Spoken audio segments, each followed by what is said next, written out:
I had first moved to Washington when I was 19 years old. Two of my closest friends from high school had moved to Federal Way to go to DeVry University for video game design.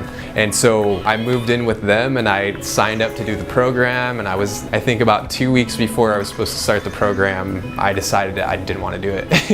I started seeing the projects that my friends were working on. It was just lots of numbers and lots of stuff that didn't really appeal to me. And roommate had his computer set up in the corner of our living room. And this was like, three 19-year-old boys stuffed in like a tiny apartment. And so we each kind of had our corner of what was going on. And I remember him having up on his monitor just this like black line drawing of a rose, and then he started coloring the rose where he would just like select these different areas and he was dropping color in there so he can do whatever he wants with this image, and it's digital. It was just a completely foreign thing, but it was like really interesting to me. And instead of playing video games, I was spending hours and hours manipulating images and trying to come up with my own things. And so I started sharing it with friends on MySpace, and some friends that were in a band back in Boise, Idaho, like near where I grew up, they asked me to do a t-shirt for their band, and I was just like shocked because I didn't think what I was doing was any good. I was just like fun to do. And I'm friends with Austin Santiago, who used to be one of the talent buyers at the Wild Buffalo, and he was telling about this new artist that I should check out because he knew my taste in music. And it was Grant, Manatee Commune's very first EP that he put out, and I just remember instantly like being drawn to it. It was like very similar to a lot of the stuff I liked. He mentioned that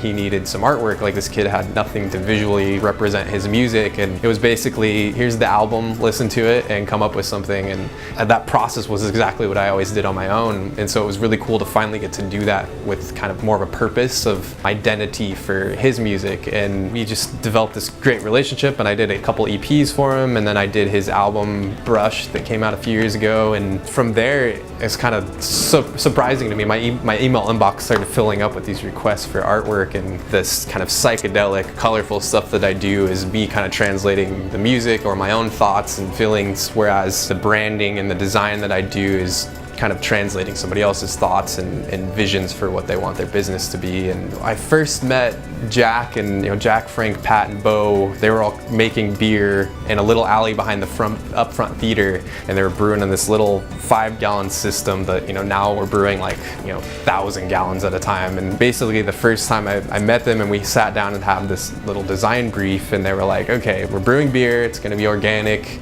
and we've chosen the name Aslan. We want to have this lion that represents our brewery. And I remember just being so stumped on the first getting that, and the first couple versions of the logo that I had sent to them were just like nothing like what it looks like now. I was in my sketchbook just like over and over drawing hops and drawing lions, and all of a sudden we combined those two elements, and then that was where it came from. It's a hop cone and a lion all combined into one thing. And so it's really fun where people have that kind of like aha moment where they're looking at it and they're like, wait a second, like this is actually a hop cone too. And I'm glad that I found a way to make a living doing something creative, but also still having passion to do something else that's still somewhat related, but kind of two different worlds. There's so much shit going on in this world, and it's so chaotic. If you can take somebody out of that for just a moment and like kind of help them escape and lose themselves in whatever you created, there's nothing better. Like if I have that impact on one person in one piece, it's like I feel like everything I do is worth doing. So that's kind of my goal, is to help stop time for people in a way.